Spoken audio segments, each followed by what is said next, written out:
continuación analizaremos el caso de estudio. El problema fue tomado del boletín epidemiológico de la Secretaría de Salud del Departamento del Tolima. El boletín se tomó en la tercera semana de septiembre del año 2018. En el caso vamos a identificar una infección asociada a dispositivos, agujas y otros implementos que de pronto se usan en las clínicas. Dice, con respecto a las características demográficas, 68 de los casos reportados con infección por dispositivos corresponden al género masculino. En cuanto al tipo de afiliación, el régimen subsidiado presentó la mayor proporción de casos con 57 positivos. Dentro de los pacientes detectados con infecciones por dispositivos, dentro de los hombres, el 30% pertenecen al régimen no subsidiado, el 59% al régimen subsidiado, mientras que el restante a otro régimen. Con base en esto, el estudiante debe analizar cuáles son las variables que van a ser analizadas en el caso de estudio. En este caso vemos que se identifican el género y la otra variable que también es de tipo cualitativo es el régimen de salud. Entonces, en ese caso, la parte de leer la información es identificar precisamente estas variables. Por género, pues tendríamos dos posibles respuestas que son femenino y masculino. Y en el caso del régimen de salud tendríamos tres respuestas que son el régimen subsidiado, el régimen no subsidiado y otro régimen. Bien, entonces ahora vamos a hacer la construcción de lo que es la tabla de contingencia. Entonces aquí vamos a ver que las tablas de contingencia doble entrada pues tienen las dos variables, una que se encuentra ubicada en la parte de las columnas, en este caso el régimen, y la otra en la parte de las filas que sería el género. Entonces las tablas de contingencia es el cruce de información, lo que nos van a representar es los individuos que cumplen las características de manera simultánea, más adelante vamos a ver que esos son los eventos conjuntos, y los individuos que son analizados, digamos, parcialmente cuando solo se analiza una de las dos variables, ya sea el régimen, que serían los de esta fila, o el género, que serían los de esta columna. Bien, la idea entonces ahora es que con base en esa tabla que tenemos de contingencia podamos generar la tabla de la probabilidad. Para ello, lo primero que hacemos es nombrar los eventos. Entonces, por cada una de las variables analizadas, vamos a identificar un evento para cada caso de estudio. En el primer caso, el género, vamos a tener dos posibles respuestas. Hombre, lo vamos a identificar como A1 y mujer como A2. Y el régimen de salud va a ser subsidiado B1, no subsidiado B2 y otro B3.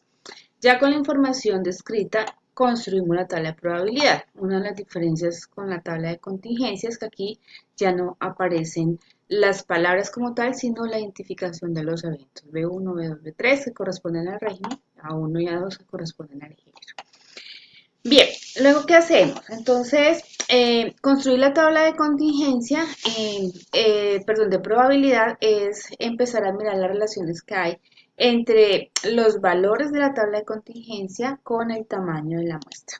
Es más, aquí lo vamos a ver con más detalle. Cuando tenemos la tabla de contingencia, estos son los valores enteros que nos dan los individuos que cumplen cada característica y la forma de asociarlos es construyendo las probabilidades. En este caso, las probabilidades que se dan por los totales parciales se llaman probabilidades marginales, que son las que se identifican en color azul. Y la forma de calcularlo es una razón entre el tamaño del evento, en este caso el número de hombres o de mujeres, o el número de cada grupo de régimen, dividido en el total de las personas o de los individuos que fueron encuestados. En este caso, las variables que representan la probabilidad marginal están en azul. Y las otras probabilidades que presentan la tabla de probabilidad son las probabilidades conjuntas. Las características de las probabilidades conjuntas son que básicamente son eventos que son simultáneos, eso quiere decir que la ocurrencia del uno implica necesariamente la ocurrencia del otro. Están resaltadas en color amarillo y la forma de calcularla es una razón entre el tamaño de la muestra del evento conjunto. En este caso, aquí tenemos 20 hombres en el régimen subsidiado, 40 hombres en el régimen no subsidiado. Entonces lo que hacemos es tomar el total de personas que cumplen las dos características simultáneas y dividirlo en el total de la muestra. De esa manera construimos la tabla de probabilidad.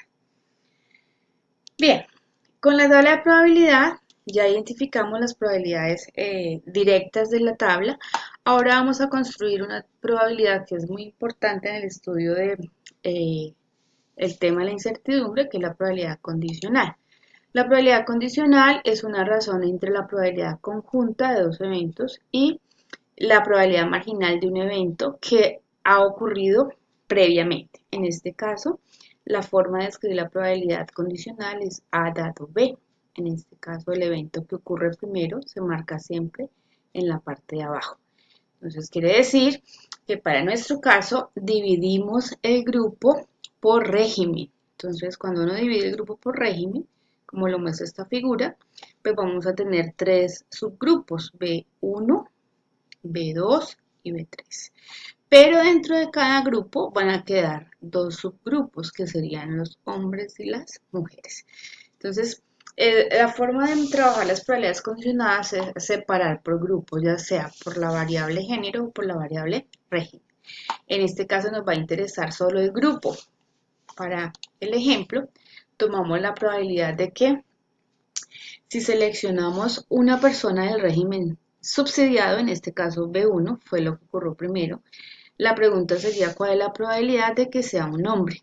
Entonces va a ser la probabilidad del evento conjunto, quiere decir que sea un hombre del régimen subsidiado, sobre la probabilidad del grupo que estamos interesados en mirar, que en este caso es el del régimen subsidiado. Haciendo esa razón, pues encontramos la probabilidad condicional, que en este caso nos daría de un 35%.